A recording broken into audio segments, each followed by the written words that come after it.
Assalamualaikum warahmatullahi wabarakatuh. Selamat pagi anak-anak semua. Semoga sehat selalu ya. Semangat belajarnya. Oke, dalam video hari ini Bularas akan belajar bersama dengan kalian, yaitu menentukan unsur pembangun pada teks puisi. Sebelumnya perlu kita ingat bahwa puisi itu adalah teks perasaan penyair yang disampaikan kepada pembaca. Jadi, teks puisi ini akan mengindah-indahkan kata-katanya untuk menggambarkan perasaan si penyair. Siap, kita lanjut ya, yaitu menentukan unsur pembangun pada teks puisi. Sebelumnya, unsur pembangun pada teks puisi dibagi menjadi dua. Apa saja? Yaitu struktur batin dan struktur lahir. Unsur pembangun puisi bisa disebut dengan unsur yang harus ada dalam puisi. Nah, strukturnya ada dua, yaitu struktur batin dan struktur lahir. Apa perbedaan dari dua unsur pembangun puisi ini? Mari kita bahas bersama dalam video hari ini. Diawali dengan struktur batin. Struktur batin adalah unsur pembangun puisi yang bersifat tersirat. Maksudnya tersirat adalah tidak terkandung secara jelas dalam puisi tersebut, namun harus ada dalam puisi tersebut. Contoh misalnya seperti tema, rasa, nada atau suasana, dan yang keempat yaitu amanat. Tema adalah gagasan pokok yang diutarakan penyair melalui puisi, menjadi pedoman utama. Jadi tema ini menjadi pedoman utama dalam kita membuat suatu puisi. Tema bisa diambil atau bisa kita lihat ketika kita benar-benar mengetahui secara menyeluruh puisi yang dibaca. Misalnya, temanya tentang persahabatan. Perhatikan contoh puisi berikut. Percik-percik Sumpah Pemuda. Nah, dari judulnya saja mungkin kita sudah tahu mengenai Sumpah Pemuda itu pastinya nanti akan membahas tentang pahlawan, kepahlawanan atau perjuangan. Nah, jadi tema ini bisa kita lihat juga dari penulisan judulnya. Kalau mungkin kita masih bingung dari penulisan judulnya, maka kita lanjut ke setiap lari ataupun bait-baitnya. Nah, jadi tema pada puisi ini adalah pahlawan.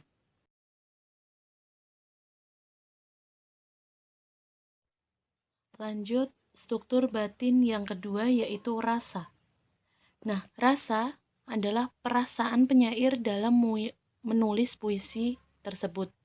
Rasa ini bisa kita lihat dari kata-kata setiap lirik maupun setiap bait yang disampaikan oleh penyair, atau bisa juga rasa ini kita lihat dari pemilihan pada tema.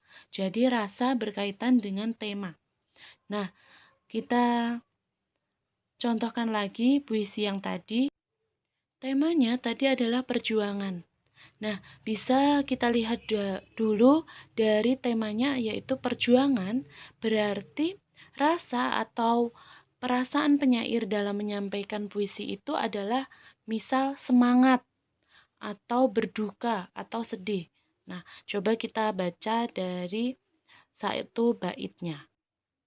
Percik-percik Sumpah Pemuda. Gema ikrar, ikrar adalah janji. Gema ikrar itu hampir sama abad lalu. Nah, membahana di persadaku, mampu menyatukan tekad dan hasrat bersatu padu bangsaku. Nah, di sini mampu menyatukan tekad dan hasrat. Tekad adalah keinginan, hasrat juga sama keinginan, bersatu padu bangsaku. Nah, di sini adalah gema ikrar itu membahana di persadaku mampu menyatukan.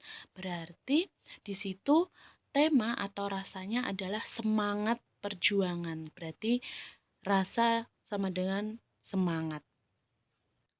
Oke, kita lanjut struktur batin yang ketiga, yaitu nada atau suasana. Nah, nada atau suasana juga berkaitan dengan rasa. Nada dan suasana ini adalah sikap penyair dalam menyampaikan puisinya kepada pembaca yang disampaikan melalui nada, sehingga tercipta suasana dalam puisi. Nah, tadi temanya adalah perjuangan dan rasanya adalah semangat. Berarti kalau rasa yang disampaikan dalam puisi ini semangat, maka nada dalam puisi ini tinggi. Dan suasananya adalah suasana yang mencekam atau mungkin menegangkan.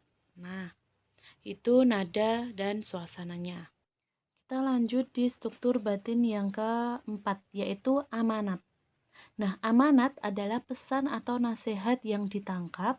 Nah, amanat ini mungkin berbeda-beda dengan pembaca 1 dan pembaca 2 karena pemikiran mereka juga berbeda-beda. Namun harus tetap sama sesuai dengan puisi tersebut berdasarkan judulnya. Coba kita baca dahulu isi puisinya. Percik-percik sumpah pemuda, gema ikrar itu hampir 1 abad lalu, membahana di persadaku, mampu menyatukan tekad dan hasrat bersatu pada bangsa. Begitu banyak pilihan kini yang bisa membuat indah warna negeri ini. Kamu ingin, kami mau, jemari kecil ini, kepal tangan ini, langkah kaki ini untuk mengisi perubahan negeri ini. Bukan dengan permusuhan, bukan dengan kegaduhan, bukan dengan baku hantam, tetapi dengan cita-cita suci. Nah, bisa kita lihat kami ingin, kami mau, jemari kecil ini, nah berarti tangan, kepal berarti mengepal, langkah kaki ini untuk mengisi perubahan negeri.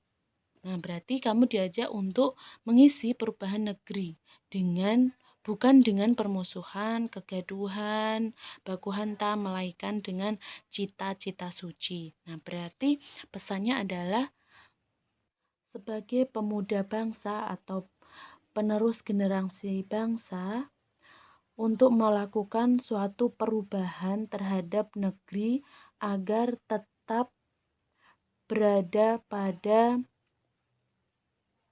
kejayaan, atau bisa juga amanatnya yaitu mengajak para pemuda untuk tetap semangat dalam memperjuangkan negeri ini. Nah, seperti itu amanatnya. Selanjutnya unsur pembangun yang kedua, yaitu struktur lahir. Struktur lahir adalah unsur yang terlihat atau tersurat dalam puisi sehingga dapat kita tangkap jelas oleh pembaca.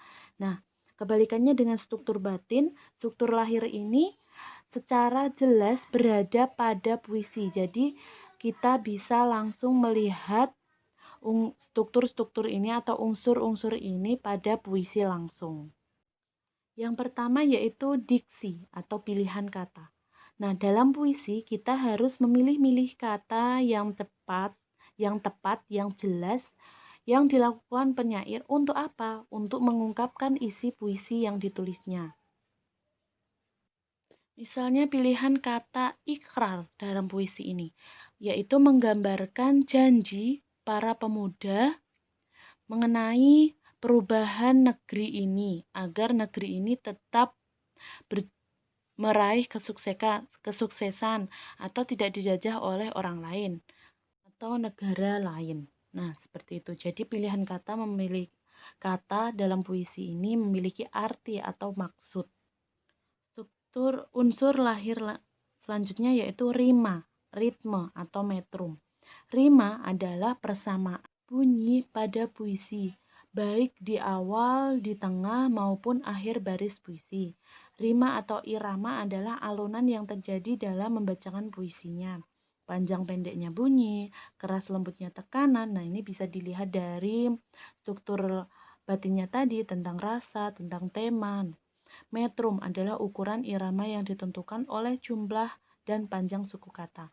Misalnya di situ ada aku, pakai u-nya banyak, berarti membacanya juga panjang. Coba kita lihat dalam puisi ini. Rima yaitu bisa kita lihat dari akhir. Di sini gema ikrar itu hampir 1 abad lalu membahana di persadaku, pakainya lagi. Mampu menyatukan tekad dan hasrat, tapi pakai di sini T. Bersatu padu bangsaku.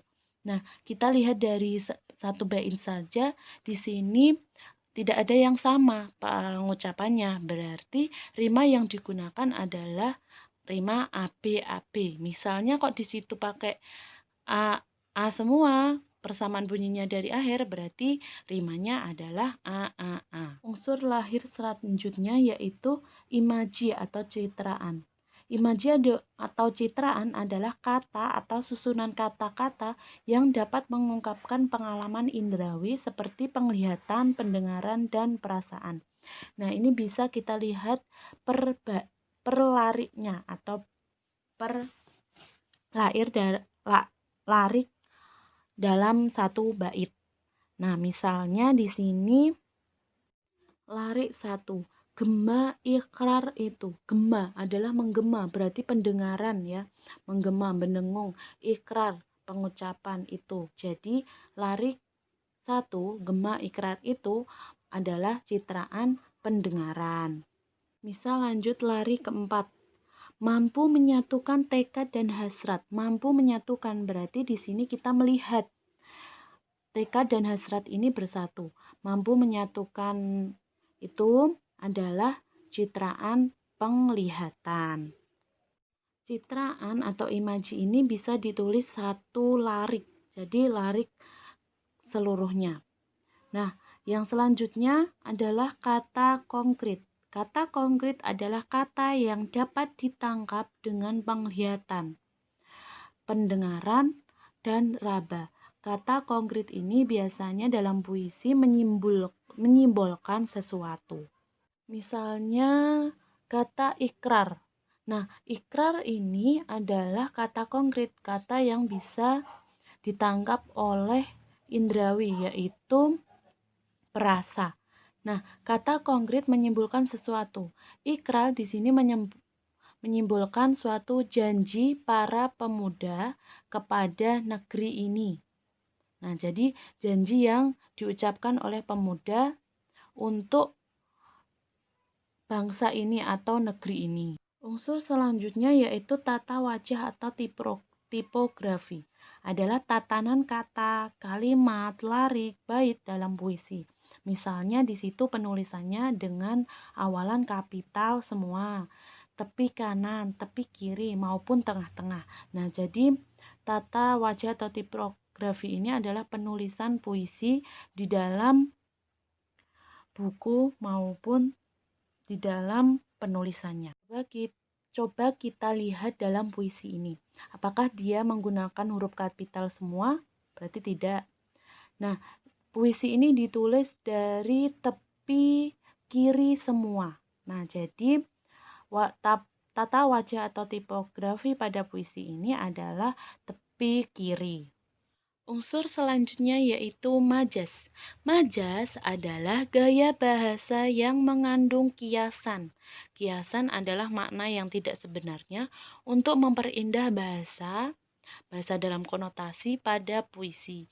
Misalnya pada puisi itu ada majas simile, majas yang menggambarkan dua hal yang berbeda. Biasanya menggunakan bagaikan, misalnya bola matamu bagaikan bulan purnama. Berarti ada dua hal yang berbeda, yaitu bola mata dan bulan.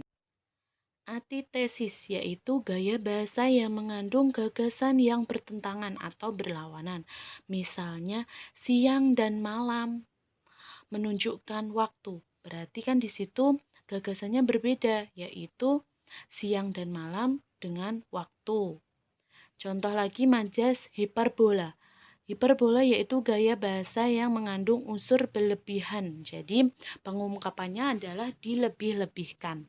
Majas personifikasi adalah gaya bahasa yang mengungkapkan benda mati seolah-olah hidup seperti sifatnya manusia. Nah, coba kita lihat dalam puisi tadi. Misalnya, gema ikrar itu hampir 1 abad lalu membahana di persadaku, mampu menyatukan tekad dan hasrat bersatu padu bangsaku. Nah, di sini karena tidak ada kapital berarti bisa ditulis semuanya dalam satu bait ini. Dalam satu bait ini ada kata menyatukan, ikrar, janji menyatukan. Menyatukan adalah sifat manusia kan, menyatukan ikrar atau janji itu kan benda mati, bukan makhluk hidup yang bisa menyatukan seperti sifatnya manusia. Berarti bait ini menggunakan majas personifikasi. Nah, seperti itu mengenai unsur pembangun pada puisi. Nah, silakan diulang-ulang materinya dalam video ini, diulang sampai paham. Jika belum paham, bisa kalian tanyakan langsung kepada Bu Laras melalui grup WhatsApp kita atau bisa japri langsung ke Bu Laras. Oke, terima kasih. Wassalamualaikum.